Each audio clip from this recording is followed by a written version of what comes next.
Hello and welcome back. तो linear programming problem का जो स्पेशल सीरीज है, क्वेश्चन सीरीज, उसको आगे बढ़ाते हुए आज हम लोग देखेंगे एक ऐसा प्रॉब्लम जो कि जनरली पूछा जाता है, एग्जामिनेशंस में पूछा गया है। प्रीवियस ईयर क्वेश्चंस में आप देख सकते हो इस तरीके का क्वेश्चन पूछा गया है, जिसमें आपसे पूछा जाता है कि हाँ, एक लीनियर प्रोग्रामिंग प्रॉब्लम दिया जा रहा है आप लोगों को। आप इसमें बताइए कि इसका total number of basic solutions कितने होंगे, उसमें से कितने बेसिक फिजिबल सॉल्यूशन होंगे, कितने non degenerate basic feasible solution होंगे, और साथ ही साथ कभी कभी ये भी पूछ लिया जाता है कि इन सभी में ऑप्टिमल बेसिक फिजिबल सॉल्यूशन क्या होगा। तो यहाँ पे मैंने वो इंक्लूड नहीं किया है, लेकिन लास्ट में मैं ये भी चीज़ें आपको बताऊंगा कि हाँ, ऑप्टिमल को कैसे डिसाइड करते हैं। तो जो गिवन क्वेश्चन है वो क्या है, maximise z equals to x1 plus 3x2 plus 3x3 subjected to the given constants are x1 plus 2x2 plus 3x3 equals to 4 and another constant is 2x1 plus 3x2 plus 5x3 equals to 7। इसमें क्या पूछा गया है, find all basic solutions as well as tell us which of the following are basic feasible solution and which are non degenerate basic feasible solution. अब इसी में आपसे पूछ लिया जाता है कि चलिए फोर्थ नंबर पे इन सभी में ऑप्टिमल सॉल्यूशन क्या होगा। फोर्थ नंबर अगर आपसे पूछ लिया जाता है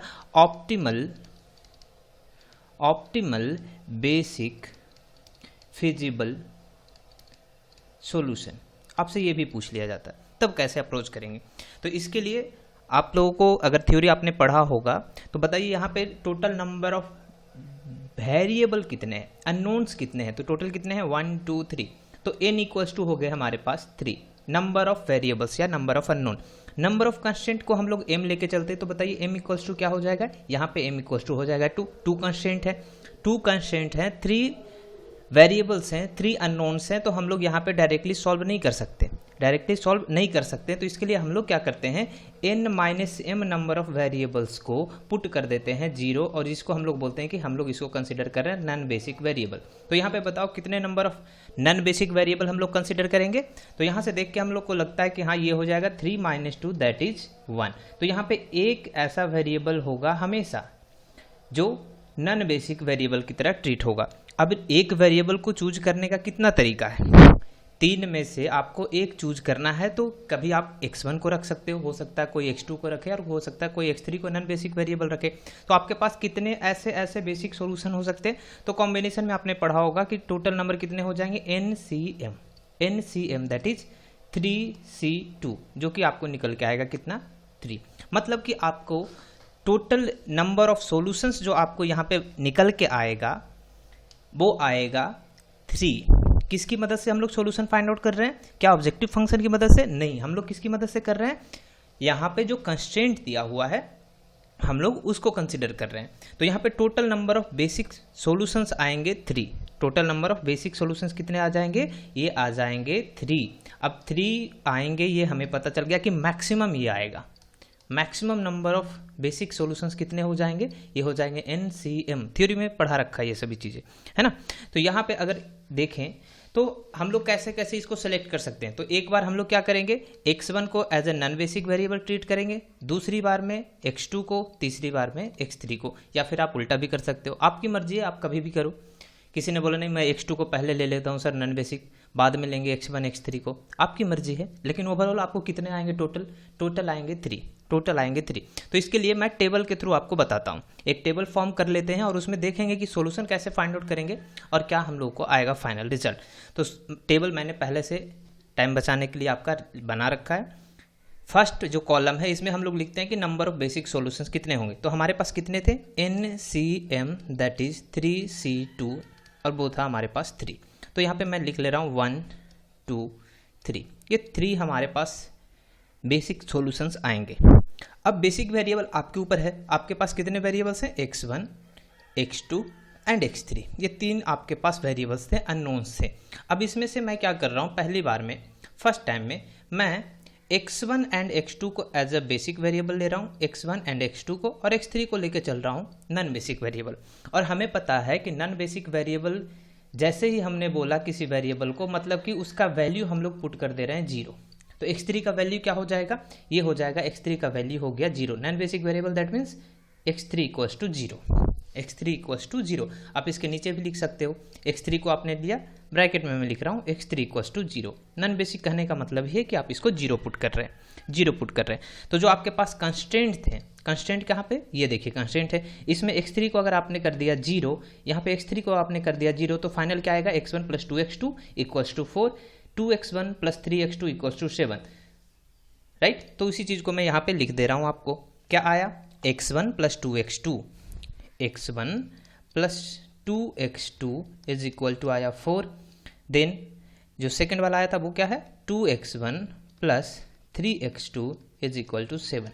अब देखो आपके पास कितने इक्वेशन है, equation number 1, equation number 2, 2 equations 2 unknown, 2 equations 2 unknown. क्या इसको सॉल्व किया जा सकता है, आप सिंपली सॉल्व कर सकते हो, सिंपली सॉल्व कर सकते हो। तो जब सॉल्व आप करोगे तो यहाँ से आपका फाइनल जो रिजल्ट आएगा, फाइनल जो वैल्यूज आएगा, मैं वो आपको यहाँ पे लिख रहा हूँ। तो यहाँ से मुझे x1 का वैल्यू जो निकल के आएगा वो आएगा इक्वल टू 2, x2 का वैल्यू आपको आएगा 1, और आपको पहले से पता है x3 का वैल्यू क्या है आपका 0, x3 का वैल्यू क्या है आपका 0, आपने नॉन बेसिक वेरिएबल। तो ये हो गया मेरा पहला सॉल्यूशन। अब बताओ इसमें कि क्या ये बेसिक फिजिबल सॉल्यूशन भी होगा। अब बेसिक फिजिबल सॉल्यूशन कब हम लोग बोलते थे, अगर कोई बेसिक सॉल्यूशन है, समझिएगा, अगर कोई बेसिक सॉल्यूशन है और उसमें जो आपका बेसिक वेरिएबल है, ध्यान रखिएगा आपको हमेशा क्राइटेरिया किस पे चेक करना है, बेसिक वेरिएबल पे, जिसको आपने फाइंड आउट किया है इस इक्वेशन से किसको फाइंड आउट किया आपने, x1 एंड x2 को, जो आपका बेसिक वेरिएबल था। तो इस बेसिक वेरिएबल को चेक करना है, और इस बेसिक वेरिएबल में ये फाइंड आउट कीजिए कि क्या कोई ऐसा बेसिक वेरिएबल है जो लेस देन 0 है, क्या कोई ऐसा है जो लेस देन 0 है। तो यहाँ पे देखो क्या है, ऐसा कोई नहीं है। तो अगर ऐसा नहीं है केस, तो उस केस में हम लोग बोल देंगे कि अगर मेरा टोटल बेसिक वेरिएबल, मैं किसकी बात कर रहा हूँ, xj, बेसिक वेरिएबल की बात कर रहा हूँ, अगर सभी के सभी ग्रेटर देन और इक्वल टू 0 आ जाते हैं, तो ऐसे बेसिक सॉल्यूशन को हम लोग बोलते हैं बेसिक फिजिबल सॉल्यूशन, राइट। ये है क्राइटेरिया बेसिक फिजिबल सॉल्यूशन होने के लिए कि सभी के सभी बेसिक वेरिएबल का वैल्यू आपका क्या होना चाहिए, ग्रेटर देन और इक्वल टू 0। बताओ यहाँ पे सभी के सभी ग्रेटर देन और इक्वल टू 0 है कि नहीं। x1 एंड x2 आपका बेसिक वेरिएबल वैल्यू क्या है, 2 एंड 1, वैल्यू क्या है 2 एंड 1, जो कि ग्रेटर देन और इक्वल टू 0 में सेटिस्फाइड हो रहा है। तो क्या बोल देंगे कि हाँ ये मेरा है बेसिक फिजिबल सॉल्यूशन भी है, राइट, बेसिक फिजिबल सॉल्यूशन। अब आपसे पूछ रहा है, यहाँ पे मैंने क्या बोला, BV मतलब कि बेसिक वेरिएबल, ये होने चाहिए ग्रेटर देन और इक्वल टू 0। मैं इसको क्राइटेरिया यहीं पे लिख दे रहा हूँ, ठीक है। इसके बाद पूछ रहा है कि क्या जो सॉल्यूशन आपने फाइंड आउट किया है, क्या वो नॉन डिजेनरेट भी है। नॉन डिजेनरेट मैंने शॉर्ट में लिखा है डिजेन, क्या नॉन डिजेनरेट है। नॉन डिजेनरेट होने के लिए आपके बेसिक वेरिएबल वो नॉट इक्वल टू 0 होने चाहिए, लेस देन 0 हो सकता है, ग्रेटर देन 0 भी हो सकता है, लेकिन मैं पूछ रहा हूँ यहाँ पे कि क्या वो नॉन डिजेनरेट है या नहीं। दैट मीन्स इक्वल टू 0 नहीं होने चाहिए आपके basic variable, that is XBV should not be equal to 0। ये क्राइटेरिया है नॉन डिजेनरेट होने के लिए। तो यहाँ पे देखिए आपका बेसिक वेरिएबल क्या है, x1 एंड x2, और उसका वैल्यू क्या 0 के बराबर है, नहीं है। तो इसलिए हम लोग बोल देंगे कि हाँ ये नॉन डिजेनरेट भी है। क्राइटेरिया मेरा सेटिस्फाइड हो गया, नॉन डिजेनरेट भी है। चलिए अभी इतना ही रहने देते हैं। सेकेंड केस में हमने क्या किया, x1 एंड x3 को लेके चला, x1, x3 को लेके चले बेसिक वेरिएबल, एंड x2 को लेके चलते हैं as a non basic variable. तो जैसे ही x2 को मैंने नॉन बेसिक वेरिएबल बनाया, ये हो जाएगा 0, x2 का वैल्यू क्या हो जाएगा 0। अब जो सोल्यूशन आपका जो कंस्टेंट आएगा, कंस्टेंट में x2 का जो कोफिशिएंट होगा उसका कोई फर्क नहीं पड़ेगा, क्यों, क्योंकि x2 आपका 0 हो चुका है, मल्टीप्लाई करके ओवरऑल 0 देगा। तो आपका कंस्टेंट का जो वैल्यू आएगा, मैं यहाँ पे लिख रहा हूँ, वो आएगा x1 plus 3x3 is equal to 4, and the second one will be 2x1, first वाला तो रहेगा 2x1 plus 5x3 is equal to 7। अब दो इक्वेशन फिर से आपके पास आ गए, पहला दूसरा, दो इक्वेशन, दो अननोन है। अननोन क्या क्या है यहाँ पे, x1 एंड x3, तो ये अननोन हो गए। अब यहाँ पे जब आप सॉल्व कीजिएगा इसको, तो फाइनल जो आपका आंसर आएगा वो मैं यहाँ पे लिख रहा हूँ, ये आपको आएगा x1 equals to 1 and x3 equals to 1। और आपको पहले से पता है x2 इक्वल्स टू 0। क्यों पता है, क्योंकि आपने इसको नॉन बेसिक वेरिएबल माना। अब इसमें फिर से यही चीज़ पूछिए कि क्या सभी के सभी basic variable greater than equal to 0 है। यस बिल्कुल है, तो इसको हम लोग लिख देंगे यस, ये आपका फिजिबल सोल्यूशन होगा, बेसिक फिजिबल सोल्यूशन होगा।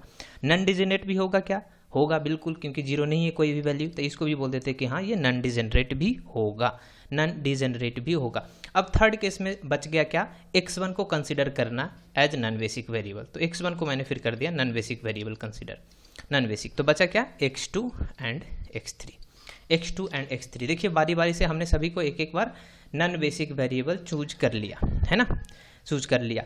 तो अब देखिए इसके बाद क्या करेंगे, पुट कर दीजिए। तो पहले क्या था यहाँ पे x2 प्लस क्या हो जाएगा 3x3, तो यहाँ पे आ जाएगा 2x2 plus 3x3 is equal to 4, then 2x1 का तो खत्म हो गया, तो बचा क्या यहाँ पे देखो x2 का 3x2 प्लस 5x3, तो ये हो जाएगा 3x2 plus 5x3 is equal to 7। अब फिर से देखिए दो इक्वेशन है, दो अननोन है, two equations two unknown, solve कीजिएगा तो फाइनल आंसर आएगा। सर जी मैं यहाँ पे लिख दे रहा हूँ, आपका फाइनल आंसर जो आएगा वो आएगा x2 equals to -1 and x3 is equal to 2। x2 आपका पहले, x1 पहले से आपको पता है 0। अब यहाँ पे जो नॉन डिजेनरेट है मैं इसको पूरा लिख दे रहा हूँ। नॉन डिजेनरेट आपसे पूछा क्या गया था, मैं वो लिख दे रहा हूँ यहाँ पे, non degenerate basic feasible solution, basic plus feasible. तो मैं यहाँ पे बात कर रहा हूँ केवल नॉन डिजेनरेट नहीं बल्कि basic and feasible both, non degenerate basic feasible, non degenerate basic feasible. समझिएगा क्या अंतर है। अगर मैं आपसे पूछूं कि क्या ये आपका जो सॉल्यूशन आया है वो बेसिक फिजिबल है, तो आप बोलोगे कि नहीं, क्यों, क्योंकि आपका यहाँ पे एक बेसिक वेरिएबल का वैल्यू निगेटिव आ गया और आपका क्राइटेरिया क्या कहता है कि ये ग्रेटर देन और इक्वल टू 0 होना चाहिए। इक्वल टू 0 हो सकता था बट लेस देन 0 नहीं होना चाहिए, तो ये बोल देंगे कि नहीं ये बेसिक फिजिबल नहीं है, बेसिक सोल्यूशन तो है बट फिजिबल नहीं है। इसी तरीके से यहाँ पूछें कि क्या ये डिजेनरेट है या नहीं, तो आप बोलोगे डायरेक्टली अगर देखोगे बोलोगे डिजेनरेट है, नॉन डिजेनरेट नहीं है। क्यों, क्योंकि आपको लग रहा है कि यहाँ पे -1 है।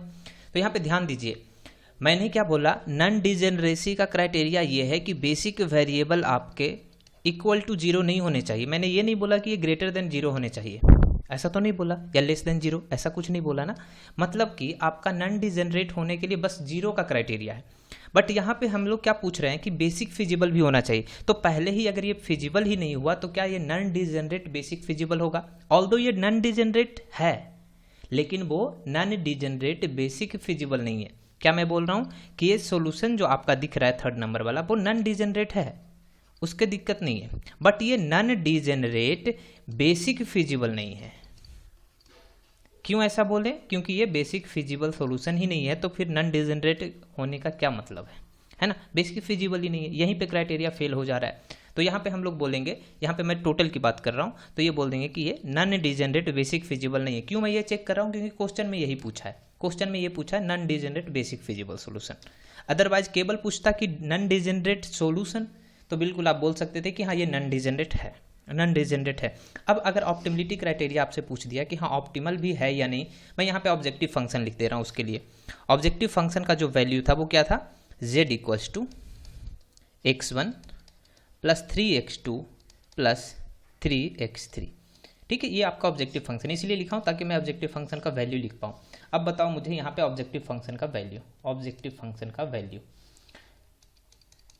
z, मैं डायरेक्टली लिख ले रहा हूँ z।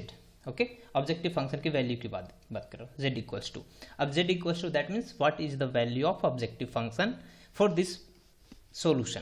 तो सॉल्यूशन में बताइए क्या हो जाएगा वैल्यू? x1 इक्वल्स टू 2 है, x2 इक्वल्स टू 1 है, x3 इक्वल्स टू 0 है। पुट कर दीजिए इसमें, तो x2 इक्वल्स टू कितना है? x1 इक्वल्स टू क्या है? 2 plus 3 into 1 plus 3 into 0, overall कितना आएगा? ओवरऑल कितना आएगा? क्या यह 5 आएगा? कैलकुलेट करके देखिए, आपको 5 आएगा, राइट? ये आ गया 5, ये आ गया 5। सिमिलरली यहाँ पे देखो क्या है value? x1 equals to 1, x3 equals to 1 और x2 इक्वल्स टू 0, तो यहाँ होगा 1 प्लस 0 प्लस 3, क्या हो गया आपका? 4। सिमिलरली अब ये चूंकि आपका बेसिक फिजिबल है ही नहीं, तो यहाँ पे हम लोग कैलकुलेट करेंगे क्या? आप कैलकुलेट भी कीजिएगा तो वैल्यू कितना आएगा? 3 आएगा। देखिए आपका 3 पहले ही, तो इसमें से सबसे जो बड़ा वैल्यू आपको फाइंड क्या करना था? Maximum value, z max. तो बताओ कौन सा वैल्यू है z मैक्स? सो z मैक्स क्या है, कौन सा है? मैं पूछ रहा हूँ optimal basic feasible solution, optimal basic feasible solution, तो जहाँ पे सबसे बड़ा वैल्यू एग्जिस्ट करेगा वही होगा मेरा वैल्यू, तो ये आपका कहलाएगा ऑप्टिमल बेसिक फिजिबल सॉल्यूशन। ये दोनों नहीं होंगे, क्यों नहीं होंगे? क्योंकि ये छोटे वैल्यूज है और ये तो पहले ही खत्म हो चुका है, राइट, ये पहले ही खत्म, क्योंकि यहीं पे बेसिक फिजिबल ही नहीं है, बेसिक फिजिबल ही नहीं है। अगर बेसिक फिजिबल ही नहीं है तो ऑप्टिमल होने का कोई मतलब ही नहीं बनता, ऑप्टिमल होने का कोई मतलब ही नहीं बनता। होप कि आपको ये समझ में आया होगा। मैंने ये टेबल के फॉर्म में इसलिए बताया ताकि एक जगह पे सारे इक्वेशंस आपको दिखे। देखिए टोटल नंबर ऑफ इक्वेशंस आपको मैक्सिमम कितने मिले, देखो आपको कितने मिले हैं सॉल्यूशन, यहाँ पे देखो 1 2 3, क्या 3 आए? क्या एक बार सभी के सभी नॉन बेसिक वेरिएबल कंसिडर हो चुके हैं? बिल्कुल हो चुके हैं। आपका फाइनल आंसर ये होगा, आपको इसको लैंग्वेज के फॉर्म में लिखना होगा, राइट। इस तरीके का क्वेश्चन पूछा जाता है, इसलिए इस क्वेश्चन को आपको यहाँ पे पढ़ाया गया है। और मोटिवेशन के लिए आप इसको शेयर सब्सक्राइब भी कीजिए और साथ ही साथ थोड़ा बहुत लाइक वगैरह दबा दीजिए। कमेंट करने का इच्छा हो तो कमेंट कीजिए कैसा लगा है आपको, ताकि हम लोग नेक्स्ट वीडियो भी आपके लिए इसी के अकॉर्डिंग लाते रहें। अब बीच बीच में क्या होता है, आप लोग कमेंट करना छोड़ देते हो, शेयर करना छोड़ देते हो, तो हमें लगता है कि नहीं, लोगों को पसंद नहीं आ रहा है या फिर लोग इसको इफेक्टिवली यूज नहीं कर पा रहे हैं, तो फिर हम लोगों का भी थोड़ा सा मॉडल जो होता है ना, मोटिवेशन, वो डाउन हो जाता है। तो मोटिवेशन बनाने के लिए आप थोड़ा इसको अपलिफ्ट करते रहिए, हमारे चैनल को भी और इसको भी, वीडियो को भी। Thank you, have a great day ahead.